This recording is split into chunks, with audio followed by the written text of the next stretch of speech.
quantitative variables, measurement variables. So if you haven't already, go ahead and put your Penn State ID into the chat box for me. That would be great.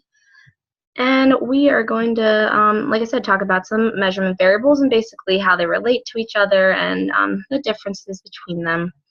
So the first thing we want to talk about here is correlation. So correlation is basically one of the most simple relationships we have between two quantitative variables or two measurement variables. So correlation is a single number. It doesn't have any sort of value attached to it.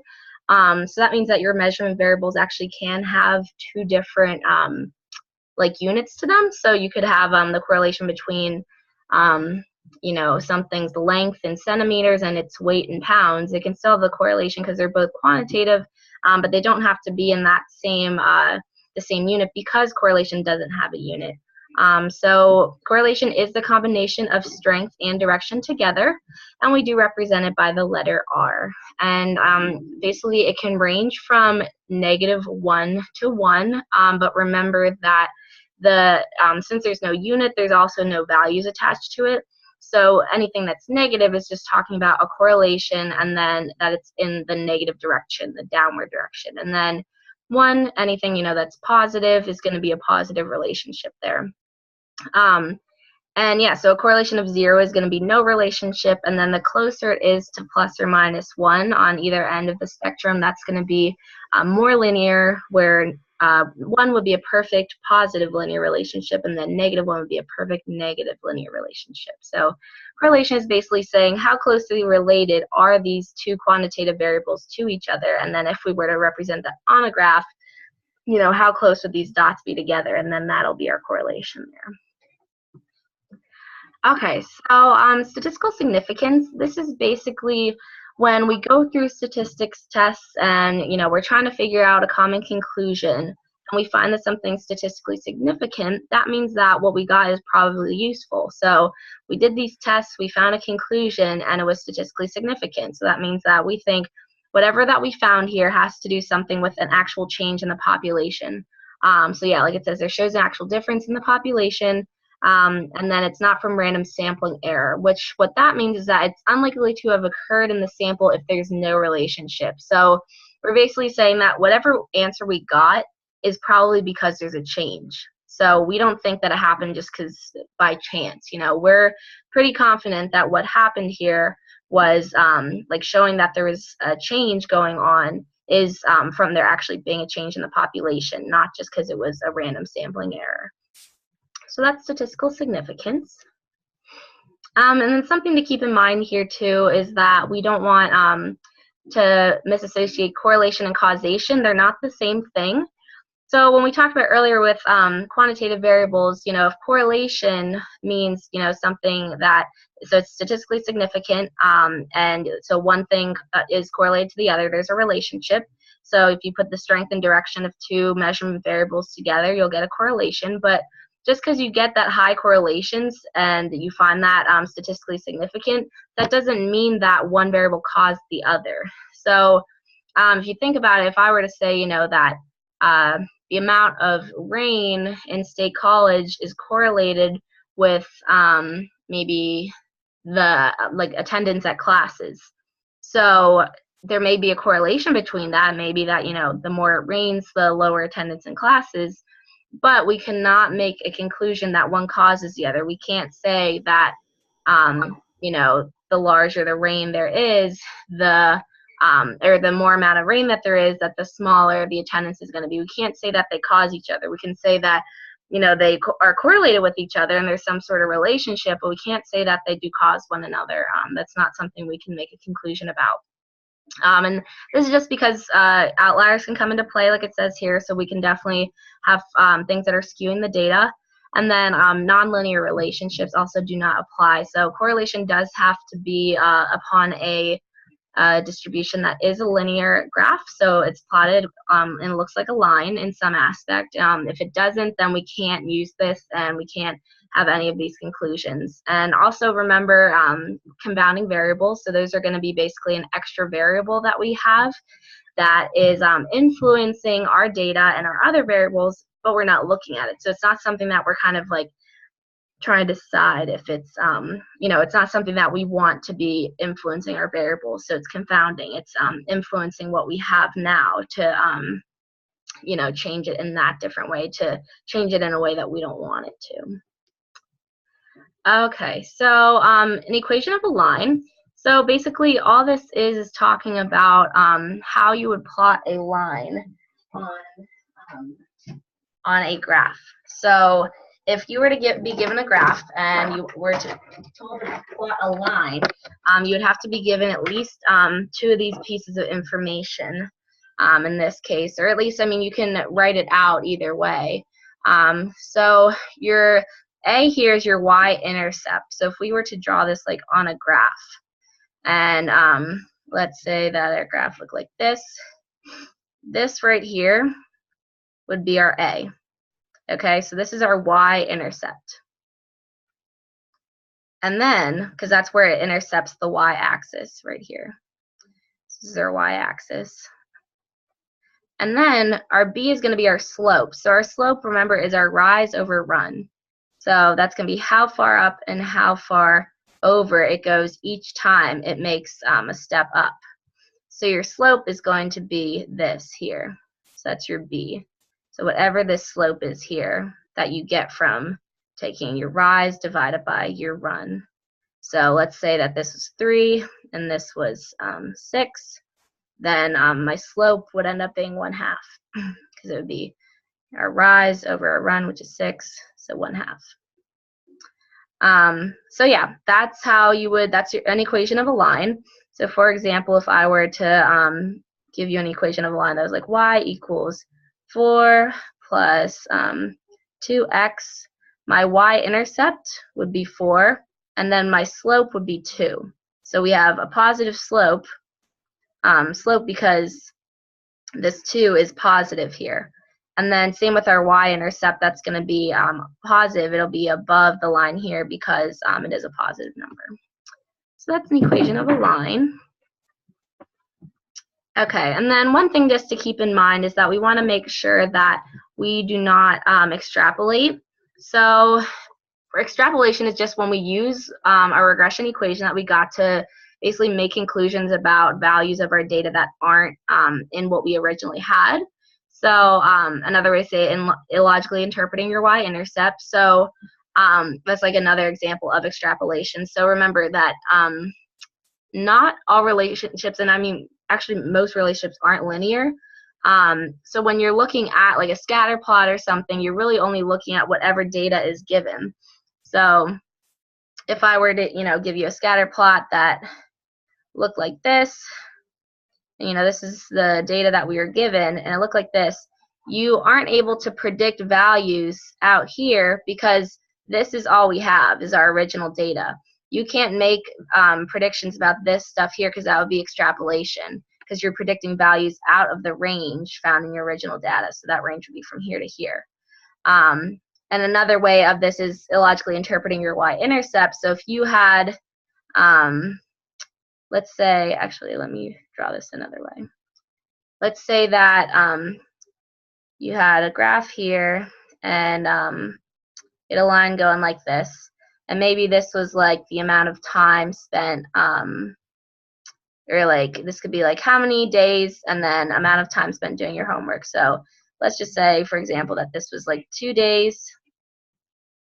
And then this would be like 1 hour. So, you're just looking, so this would be 2, 0, and then, this would be over here if we said this is 3, 3, 1.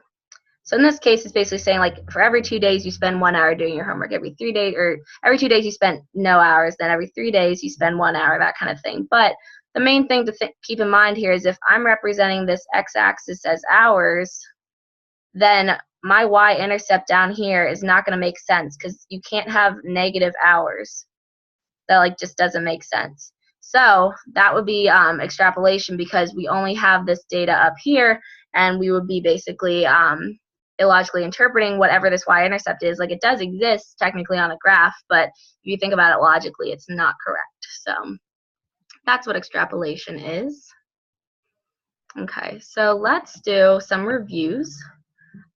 So if you can just go ahead, we'll read this over and then type your answer into the chat box and we will go over it together then.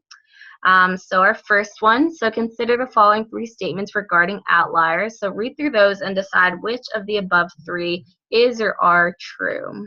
So go ahead and check this one out and let me know what you think.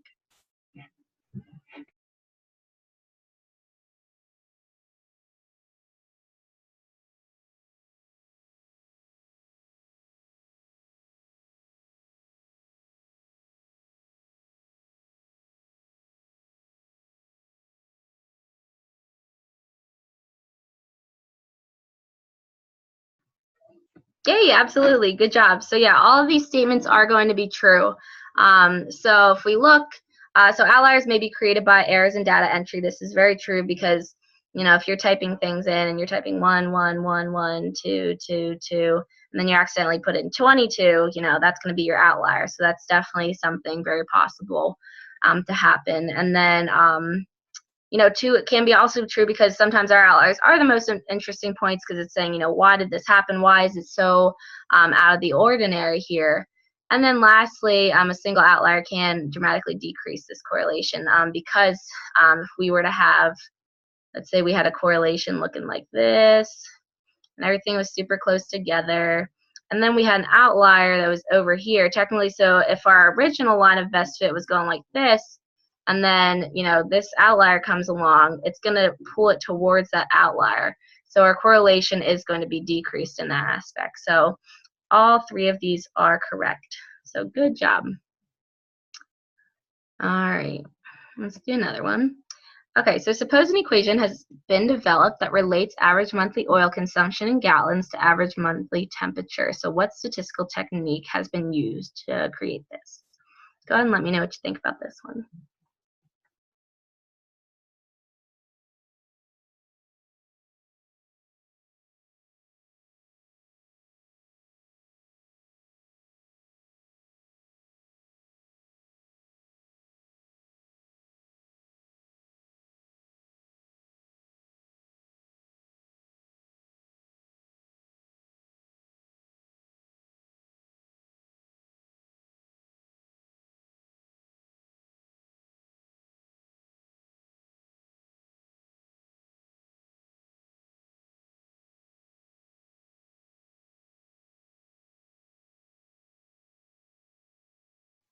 Okay, yeah, so in this case, so they are trying to find they're trying to find a relationship in this case because they're just trying to see how the average monthly gallons in oil consumption and then relates to the temperature. But in this case, we are going to be having a correlation, or we're going to have a regression equation um, like discussed it because a regression equation is used to describe the relationship between the 2 variables. When a correlation is just, it's not showing that it's not an equation in general. Like a correlation is just a number. Your regression is an actual equation that can be used. Correlation is just your number between -1 to 1. So that's not like a technique because the correlation is just, it can be, you know, your regression can show you a correlation that's a positive correlation if, you know, you find that as, you know, the temperature rises, that, you know, the gallons increase. So then you could find, you know, positive correlation. But in this case, you would have to use a regression equation to find that. So that's why, since it's a statistical technique, it would be A, chi-squared. This is with categorical variables, so that's not right. Like we talked about, this isn't a technique. And then D, also expected value. That's not correct either. It just doesn't make sense. So does that make sense why it's A?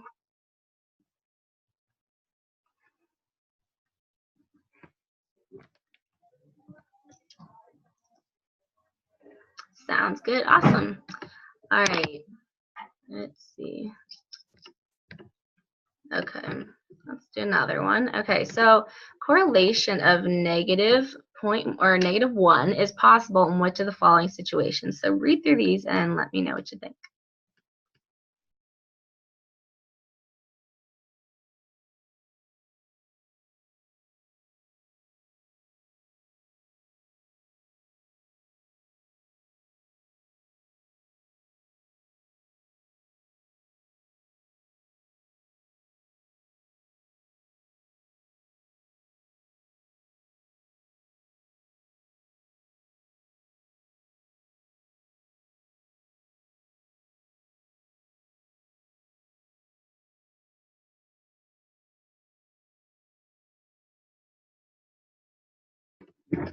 Absolutely, good job.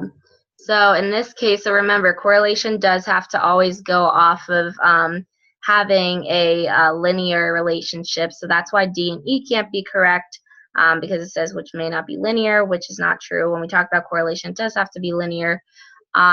So basically, A isn't correct because it says it's not possible to have a negative, but that's not true because it is. And then B isn't correct because obviously it is a perfect, it's not a perfect positive, it's a perfect negative linear relationship because it is -1, which is where we get that. So good job. Our answer is C. All right. Okay, the results of a survey show that on average, as the amount of time spent sleeping the night before increases, so does the midterm exam score in a math class. So which of the following is true? So let me know what you think between A, B, and C.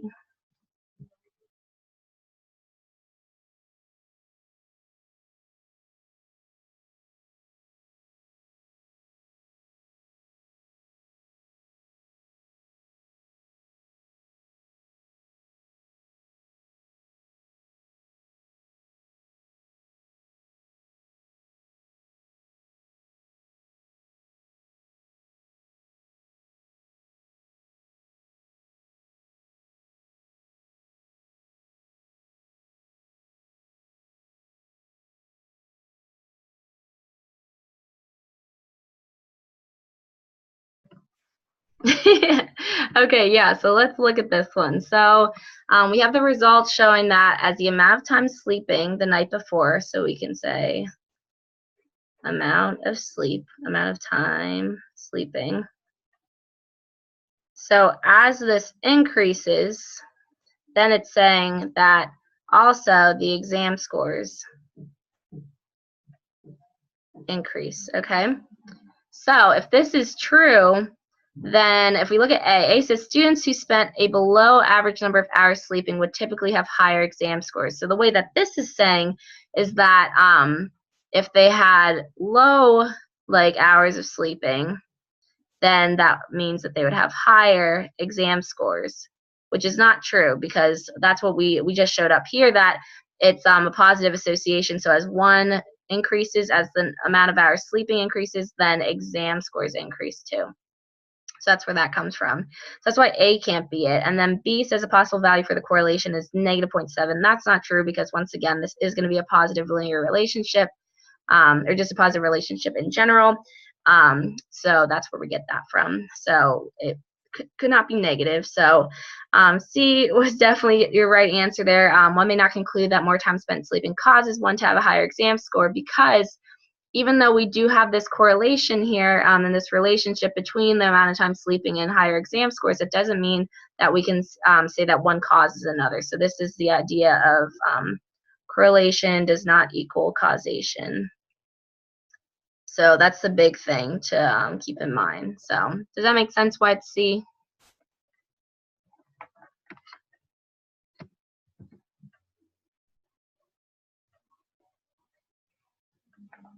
Yay! All right, awesome. All right, I think we have one more review to do. All right, so which of these, for which of these paired values could one find a correlation? So go ahead and let me know what you think for this one.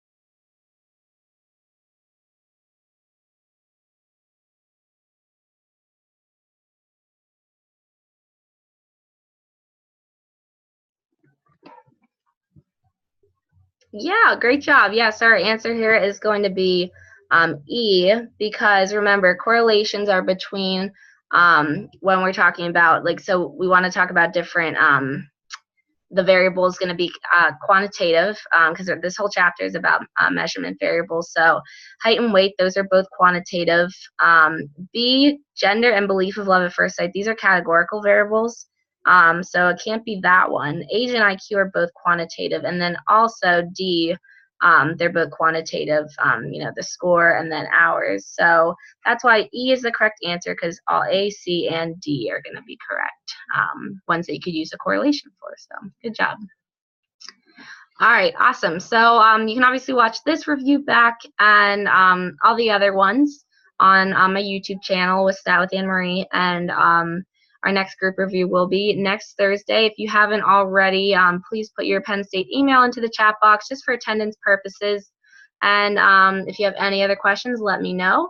If not, you are good to go for tonight.